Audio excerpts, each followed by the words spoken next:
ஒரு 2 நாளைக்கு முன்னாடி நான் ஒரு வீடியோ போட்டிருந்தேன். எங்களுடைய நீர்வளத்துறை அப்படிங்கிறத பற்றி. இப்போ பாருங்கள், சுத்தமாகவே இந்த மாதிரி இங்கே ஒரு இடத்துல பைப் உடஞ்சிருக்கு. திருப்பி இந்த ஏரியாவில் பைப்பை சரி பண்ணுறது அப்படின்னு சொல்லிட்டு இந்திய அரசு மூலமா நாசாவில் கேட்டாவது செய்யணுங்கிறது தான் எங்களுடைய ஆசை. பாருங்கள், இந்த இடத்துல ஒரு இடத்துலேருந்து தண்ணீர் வரத்து அதிகமாகிடுச்சு. இங்கே ஒரு இடம், இது இல்லாமல் இந்த இடத்துலேருந்து ஒத்துக்கிட்டு வந்துட்டுருக்கு. இதை நம்மளுடைய கவனத்துக்கு கொண்டு வரத்துக்காக நான் டெய்லியும் காலையில் வந்து இந்த இடத்துல வீடியோ எடுக்கிறேன்.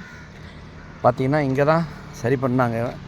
இங்கேயே இவ்வளோ உயரம் இருக்குன்னா இந்த இடத்துல தான் பொத்துட்டு வந்திருக்குது அப்படிங்கிறது நல்லா தெரியுது. நீர்வளத்துறை இதை ஆவணம் செய்யுமாறு கேட்டுக்கொள்கிறேன். நன்றி.